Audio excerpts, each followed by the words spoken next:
Серпін 2050 әлеуметтік жобасы облыстағы еңбек күшін арттыруға кең жол ашты. Еліміздің өзге аймақтарынан келген жастар кәсіби білім алып, алғашқы легі өңірде қызмет атқаруда. Мемлекеттік бағдарлама арқылы 4 жылда аймақтағы колледждерде 401 түлек диплом алған. Жастардың басым көпшілігі қазір өндіріс ошақтарында еңбек етсе, енді бірі жоғары оқу орындарында білімін жетілдіруде. Әлеуметтік бастаманың жүзеге асырылу барысын арна тілшісі Еркебұлан Смадияров бақылап қайтты.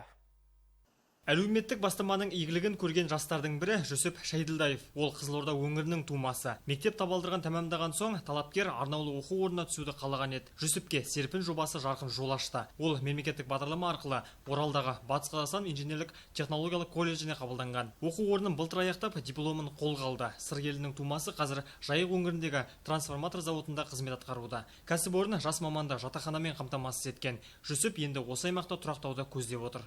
Осы жұмыстың жатақхана бөлінген. Осы жұмыстың жатақханасында жатырмын. Зарплата уақытылы беріп тұрады. Атқаратын қызметім шектовщик. Жалпы шектовщиктер трансформатордың жүрегі дейді, соны жинайды. Мұнда 7-8 ай болып қалды. Ал Байқоңыр қаласынан келген Асқат Қамбаров Оралдағы білім ордасынан электрик мамандығын меңгеріп шыққан. Қазір іргелі өндіріс орнында кәсіби машықтан өтуде. Сәтін салса зауытқа тұрақты жұмысқа орналасады. Электроэнергетика мамандығына 4 жыл оқып бітіріп, енді осы трансформатор зауытына стажировка өтіп жатырмын.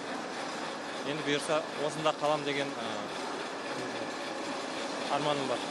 Осы трансформатор зауытында мен тез бейімделіп жатырмын, және әріптестеріме көмектесіп үйреніп жатырмын. Серпін жобасы аймақта 2014 жылдан бастап жүзеге асырылып келеді. Еңбек күші жоғары өңірлерден келген жастар арнаулы оқу орындарында кәсіби білім алады. Соңғы 4 жылда колледждерді мемлекеттік бағдарламамен 401 жас тәмамдаған. Түлектердің 178-і еңбекке тартылды. 16% университеттерде оқуын жалғастыруда. Ал қалғаны әскери қатарына шақырылған 13 оқушы, немесе 4% және жұмысқа орналасу қажеттілігі 72 оқушы болып тұр. Олар тіркелінеді, міндетті түрде тіркелінеді. Қазіргі таңда немесе жұмыспен қамту арқылы олар бағдарлама несін асырып жатыр. Ол жолдама бойынша біздерге енді келетін болады. Алдағы оқу жылында Батыс Қазақстан инженерлік технологиялық колледжіне Серпін жобасымен 25 студент қабылданады. Еркебұлан Смадияров, Тарас Қажымов, Айбек Сағынғалиев, Алтынбек Қабделов, Ажайық арнасы.